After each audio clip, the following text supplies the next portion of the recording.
আসসালামু আলাইকুম বন্ধুরা, আজকে আমি এই পোলাওয়ের চালের বিরিয়ানি করে আপনাদের দ্বারা দেখাবো। দেখতেই পাচ্ছেন তো এটা আমার ঘরের চাষের চাল। দেখুন,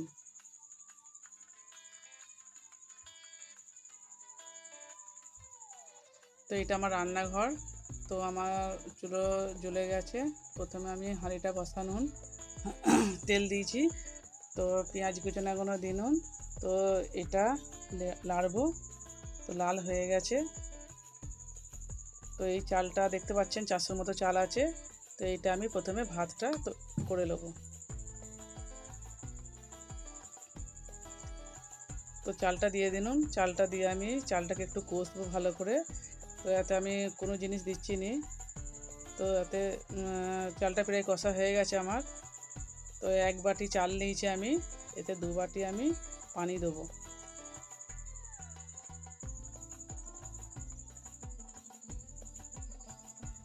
তো স্রেফ একটা তেজপাতা দিনুন। তো এবার ঢাকা দিয়ে দেবো আমি। নুন দিচ্ছি, 1 চামচ নুন দিয়েছি। তো এবার ঢাকা দিয়ে দেবো। কিছুক্ষণ পর আমি দেখুন ফিরে এসেছি। তো পানিটা পুরো মরে গেছে, হালকা পানি আছে। তো এই পানি, হালকা পানি অবস্থায় আমি তো নেমিয়ে নেবো। তো এবার আমি চুলোতে কড়া বসাচ্ছি মাংসটা রান্না করার জন্যে। তো দেখুন, মাংসতে আমি হলুদ গুঁড়ো দিনুন 1 চামচ, লঙ্কা গুঁড়ো 1 চামচ, নুন 1 চামচ। তো দিয়ে এটা মেখিয়ে আমি 10 মিনিট রেখে দেবো। তো দেখুন, প্রথমে আমি কড়াতে তেল দিচ্ছি পেঁয়াজটা ভাজার জন্যে।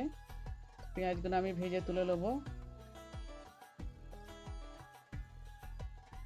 তো পেঁয়াজটা প্রায় লাল হয়ে এসছে। তো পেঁয়াজটা আমি এবারে তুলে নিচ্ছি। তো যে তেলটা ছিল ওতে আমি মাংসটা দিয়ে দিনুন। তো বন্ধুরা, যারা দেখছেন তো প্রথম থাকতে শেষ পর্যন্ত আমার রান্নাটা দেখবেন। টমেটো কুচানো ছিল একটা, ওইটা আমি মাংসতে দিয়ে দিনুন।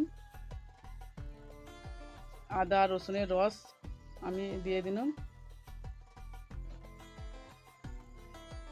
তো মাংসটা প্রায় ভাজা হয়ে গেছে, তুলে নিচ্ছি। এতে আমি পানি দিইনি, তো শুধু তেলেই ভাজনুন। তেলে ভেজে আমি তুলে নিচ্ছি। তো এবার যে আলুটা কেটে রাখা ছিল সেই আলুটা আমি ওই তেলেতে ভালো করে ভেজে নেবো।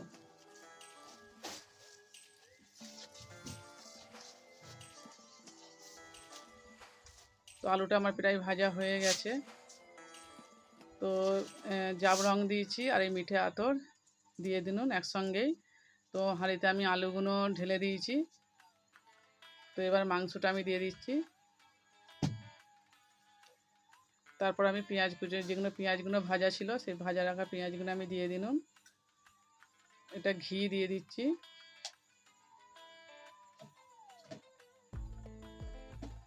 এটা কেওড়া পানি। এই কেওড়া পানিটা আপনারা চাইলেন গোলাপ পানিও দিতে পারেন, এটা আমি কেওড়া পানি ব্যবহার করুন এতে। তারপরে আমি ভাতগুলো ঢেলে দিন।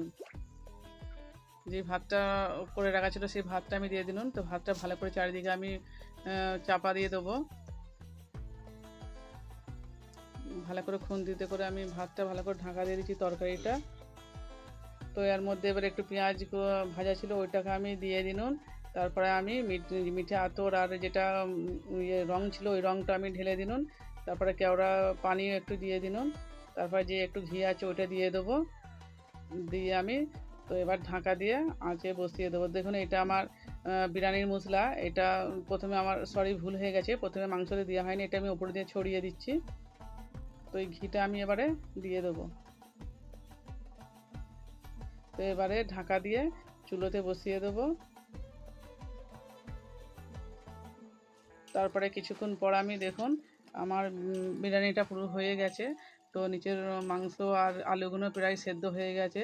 তো বন্ধুরা, আমার রেসিপি যদি আপনাদের কাছে ভালো লাগে, যেসব ভাই বোনেরা যেসব দেখছেন, যারাই দেখছেন, তো আমার চ্যানেলটাকে বন্ধুরা অবশ্যই সাবস্ক্রাইব করবেন। আপনাদের কাছে অনুরোধ রইল। এতক্ষণ দেখার জন্য আপনাদের কাছে ধন্যবাদ। তো দয়া করে বন্ধুরা আমার চ্যানেলটাকে সাপোর্ট করুন। আসসালামু আলাইকুম।